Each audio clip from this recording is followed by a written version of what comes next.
Hello, everybody. I'm going to be going through the course description number 3. Just like to show you my new hat that I just recently received with a sewn-on cardinal at the top. Pretty good, huh? Pretty good. All right, I'll be sharing my screen with you guys so you can then watch how this problem should be done. Ratio test is part of the 2020 AP exam. So the first question is determine the interval of convergence for the power series of F. Show work that leads to your answer. So anytime you're asked for interval of convergence in a FRQ, it's likely going to be just ratio test. So the first point is, did you set up the ratio? So this is the original ratio with the nth plus 1th term here. Move this over a little bit. This is the nth term, so you replace that n with an n plus 1, n with an n plus 1, and then you just basically multiply by the reciprocal of this term, dividing it, which means multiplying by the reciprocal. And then you do have to know your simplification, so 3 to the n over 3 to the n plus 1 simplifies to 3. The 3 to the n's cancel, so you're left with that 3 to the 1.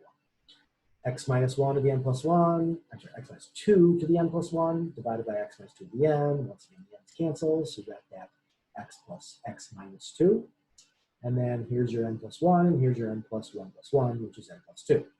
Now, I do like to separate them because this is going to kind of, this x part is often going to be what you're using to determine your radius of convergence or interval of convergence, as long as the limit of this is equal to 1. And it is. So, and behavior model, say ignore the plus 1 and plus 2. N over n is 1. The limit is n goes to infinity of the n stuff. It's just going to be 1. 1 times this 1/3, x minus 2, is 1/3, x minus 2. So that's your setting up the ratio. Computes the limit of the ratio. Here, that is the limit of the ratio. Identifies the interior interval of convergence means you take this and set it between -1 and 1, which ends up, they didn't really do the -1 over here like I would have normally done. They just did the absolute value, but that's perfectly okay. You've got to get the 3 over here, doesn't really matter, but bottom line is you should have -1 to 5. Now that's the interior interval of convergence. How do you consider both endpoints after that? Well, that's where you have to take your endpoints, -1, substitute a -1 in here. You get -1 minus 2, you get a -3 into your nth term, and then you kind of write out your series after that. So when you substitute in your -1 on that endpoint, you're going to get 1 as your first term, and then you get -½ As long as you considered both endpoints, a lot of students don't even check them. They just stop right here and think they're good. As long as you show any work on considering those endpoints, that, hey, I'm a checking, and even if you get it wrong, you get that 4th point. Then how do you get the 5th point? Well, the 5th point is to actually give the entire interval. It's hard to get this 5th point.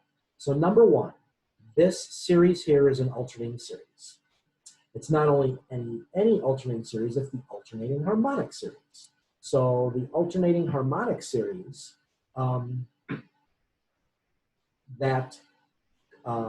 whoops, where's my answer here? That one converges. The harmonic series diverges, but the alternating harmonic series converges. So the alternating harmonic series is basically the only really way you can analyze that one.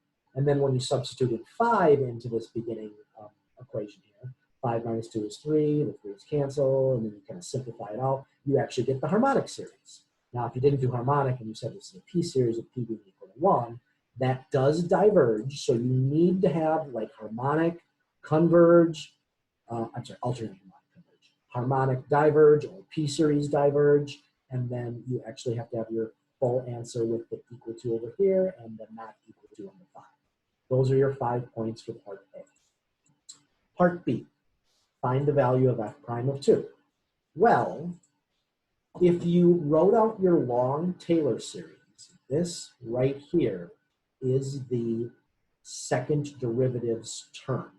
Second derivative 2, since it's not centered at 0, it's centered at 2. At x minus 2 squared over 2 factorial. This is that term. So you can ignore the x minus 2's to the second power. So you just have to then look at this and look at this, and that's what this work is right here. So the function for finding, or the formula for finding the Taylor series of that second order, second degree, is f double prime of 2 over 2 factorial. That is how you figure it out, but what's the actual answer? The actual answer, if you look at this term here, is 1/27. So you normally need to put in something here. So how do you figure out what you put in here? What over 2 factorial gives you 1/27? And the answer is, well, this has to be a 2. So that would be like multiplying both sides by the 2 to cancel, and you multiply this side by the 2. It's just solving an equation. So 2 over 27 is the answer. There's no points for work here. You just get points for the answer. So if you have 2/27, great. If you don't worry about it. I believe this is definitely a testable item in 2020, finding that, that derivative using a Taylor series, because Taylor series is a part of the 2020 test. When you get to part C, there are 2 parts at the end here which I don't believe are part of the 2020 test. In fact, I'm positive they're not, but approximating and using Taylor series are. So the first question, use the first 3 non-zero terms of the power series for f, which is up here, to approximate f of 1. Well, you just have to put a 1 in.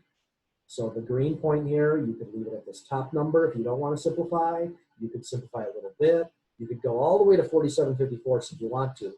Any one of these 3 answers gives you this 7th point. Now, the 8th and 9th, these are not on the 2020 test, but I did teach them to you. So a lot of you struggle on finding alternating series error. And you need to show that this differs by less than 100. So since we're using 3 non-zero terms, you go right here to the 4th term. That is the 4th term. These red numbers are counting terms. So this 4th term, the value of that gives you your error boundary. The error must be under that. So how do you do that? Well, if it's at 1, you substitute a 1 right in here for x. So 1 minus 2 is negative 1 cubed, but its absolute value, so you get 1 cubed, which is 1. And 3 to the 3rd is 27. 27 times 4 is 108. Now, if you use the 4th term somewhere, right there, anywhere on your paper, you get the 8th point. How do you get the 9th point?